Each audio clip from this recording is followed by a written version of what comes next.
જય માતાજી. મિત્રો, જ્યારે પણ આપણે માં બગલામુખીનું નામ સાંભળીએ એટલે તરત મનમાં શું આવે? શત્રુઓ પર વિજય, કોર્ટ કચેરીમાં જીત, બરાબર ને?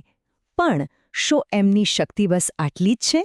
આજે આપણે એમના એક એવા ઊંડા રહસ્યની વાત કરવાના છીએ જે જાણીને કદાચ એમને જોવાની આપણી દ્રષ્ટિ જ બદલાઈ જશે.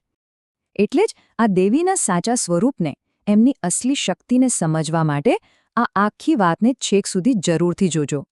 તો ચાલો એ જ સવાલથી શરૂઆત કરીએ. શું માં બગલામુખી ફક્ત દુશ્મનોનો નાશ કરવા માટે જ છે? આપણે જોઈએ છીએ કે મોટાભાગના લોકો એમને કોર્ટના કેસ જીતવા કે પછી કોઈ શત્રુને હરાવવા માટે જ યાદ કરે છે. પણ શું એમની શક્તિનું વર્તુળ અહીં જ પૂરું થઈ જાય છે? ના, બિલકુલ નહીં. આ તો બસ શરૂઆત છે. તો પછી સવાલ થાય કે એમની અસલી શક્તિ છે શું? જુઓ, એમની તાકાત શત્રુનાશથી ક્યાંય વધારે, ઘણી વધારે ઊંડી અને બ્રહ્માંડીય છે. અને સાચું કહું તો આ એક એવી શક્તિ છે જેની જરૂર કદાચ આપણને બધાને આપણા રોજિંદા જીવનમાં સૌથી વધુ પડે છે. આપણે બધાએ સાંભળ્યું છે, ખરું ને, કે સમય કોઈના માટે રોકાતો નથી, એ તો બસ ચાલતો જ રહે છે. પણ શું તમે માનશો કે આપણી પરંપરામાં એક એવી દેવી છે જે ગતિને પણ રોકી શકે છે? હા, જે કંઈ પણ ચાલી રહ્યું છે એને થંભાવી દે, એને સ્થિર કરી દે. અને આ જે અદ્ભુત શક્તિ છે ને, એનું રહસ્ય બીજે ક્યાંય નહીં પણ એમના નામમાં જ છુપાયેલું છે. ચાલો એમના નામ પાછળની આખી વાતને સમજીએ. જુઓ, મોટાભાગના લોકોને એમ લાગે છે કે બગલા નામ બગલા પક્ષી પરથી આવ્યું છે, પણ એવું નથી. આ એક બહુ મોટી ગેરસમજ છે. અસલી વાત તો તંત્રશાસ્ત્રમાં છુપાયેલી છે. બગલા શબ્દ આવ્યો છે સંસ્કૃત શબ્દ વલ્ગા પરથી. અને વલ્ગાનો મતલબ શું થાય? લગામ. હા, એ જ લગામ જેનો ઉપયોગ આપણે ઘોડાને કાબૂમાં કરવા માટે કરીએ છીએ. તો આ વલ્ગા એટલે કે લગામ એ જ એમની મૂળ શક્તિ છે. તંત્રશાસ્ત્રમાં આને કહેવાય છે સ્તંભન શક્તિ. સ્તંભન એટલે શું? સ્તંભ એટલે થાંભલો. તો સ્તંભન એટલે કોઈ પણ ચાલતી વસ્તુને, કોઈ પણ ગતિને થાંભલાની જેમ સ્થિર કરી દેવાની, રોકી દેવાની. Ultimate power. અને આ શક્તિની રેન્જ કેટલી મોટી છે એ વિચારો. માં બગલામુખીની લગામ ફક્ત બહારના દુશ્મનો પર જ નથી ચાલતી. એ આપણી અંદરની ઇન્દ્રિયો પર, આપણી વાણી પર, આપણી નિયતિ એટલે કે આપણા નસીબ પર પણ લગામ લગાવી શકે છે. કોઈ પણ નેગેટિવ ગતિને એ રોકી શકે છે.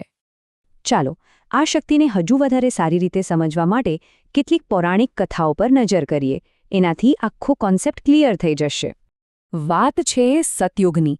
કથા કહે છે કે એકવાર બ્રહ્માંડમાં એક ભયંકર તોફાન આવ્યું. એટલું મોટું કે જાણે પ્રલય આવી જશે. આખી સૃષ્ટિનો વિનાશ નક્કી લાગતો હતો. ત્યારે આ બધું રોકવા માટે ભગવાન વિષ્ણુએ તપસ્યા કરી. અને એમની તપસ્યાના ફળ રૂપે માં બગલામુખી પ્રગટ થયા. અને જેવું એમનું પ્રાગટ્ય થયું, એક જ ક્ષણમાં એમણે એ આખા વિનાશક તોફાનને થંભાવી દીધું. આને સમજવા માટે બહુ સિમ્પલ ઉદાહરણ છે. જાણે આખી સૃષ્ટિનું કોઈએ પોઝ બટન દબાવી દીધું હોય. બધું જ, એ તોફાન, એની ગતિ, એ વિનાશ, બધું જ જ્યાં હતું ત્યાં જ અટકી ગયું. એકદમ સ્થિર. હવે એક બીજી સ્ટોરી સાંભળો. મદન નામનો એક અસુર હતો. એની પાસે ગજબની શક્તિ હતી, વાક સિદ્ધિ. એટલે કે જે પણ બોલે એ સાચું પડી જાય. હવે વિચારો, આ કેટલી મોટી તાકાત કહેવાય. પણ એની એક નબળાઈ હતી. જો એ બોલી જ ના શકે તો એની શક્તિ ઝીરો. તો પછી માં બગલામુખીએ શું કર્યું? કોઈ યુદ્ધ નહીં, કોઈ હથિયાર નહીં. એમણે બસ એ અસુરની જીભ પકડી લીધી. એની વાણીને જ, એના શબ્દોને જ સ્તંભિત કરી દીધા. બસ એની શક્તિનો જે સોર્સ હતો એ જ બંધ થઈ ગયો. અને મદન અસુર એક પણ લડાઈ લડ્યા વગર હારી ગયો. આ છે સ્તંભન શક્તિનો પરફેક્ટ એક્ઝામ્પલ. હવે ચાલો એમના એક બીજા બહુ જ રસપ્રદ પાસા પર વાત કરીએ. અને એ છે પીળો રંગ. કેમ એમની પૂજામાં પીળા રંગનું આટલું મહત્વ છે? ચાલો આ કનેક્શનને સમજીએ. આપણે રામાયણમાં જઈએ.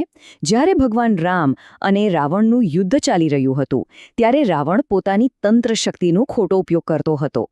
એની આ નકારાત્મક શક્તિઓને રોકવા માટે, એને સ્તંભિત કરવા માટે ભગવાન રામે માં બગલામુખીની પૂજા કરી હતી. અને કેવી રીતે? પીળા ફૂલો અને હળદરથી, જેથી રાવણની શક્તિઓ પર લગામ લગાવી શકાય. કારણ કે પીળો રંગ એ ખાલી એક કલર નથી, એ એક સિમ્બોલ છે. સ્થિરતાનું, શાંતિનું અને નિયંત્રણનું. આ એવો રંગ છે જે આપણા મનને શાંત કરે છે અને આપણને ઉતાવળમાં કે ગુસ્સામાં કોઈ ખોટો નિર્ણય લેતા રોકે છે.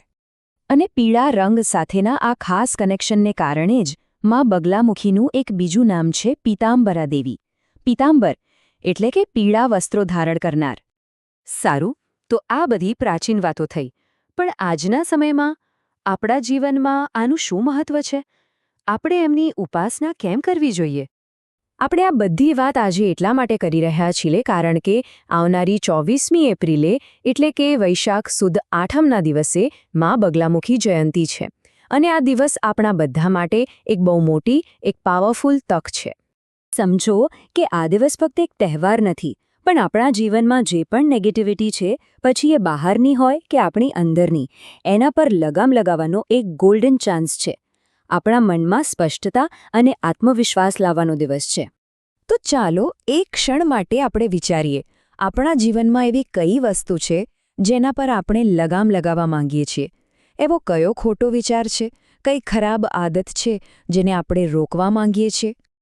જો આ માહિતી તમને ખરેખર મહત્વની લાગી હોય, કંઈક નવું જાણવા મળ્યું હોય, તો આ વિડીયોને એક લાઇક જરૂર કરજો. અને આ દિવ્ય જ્ઞાન તમારા પરિવાર અને મિત્રો સુધી પણ પહોંચાડજો. એમને પણ શેર કરજો. અને ચાલો, આપણે સૌ સાથે મળીને માં બગલામુખી પ્રત્યે આપણી શ્રદ્ધા વ્યક્ત કરીએ. કોમેન્ટમાં જય માં બગલામુખી લખવાનું ચૂકશો નહીં. અને હા, આવા જ બીજા ઊંડાણપૂર્વકના ધાર્મિક વિડીયોઝ જોવા માટે આપણી આ ચેનલને સબસ્ક્રાઇબ કરવાનું બિલકુલ ન ભૂલતા.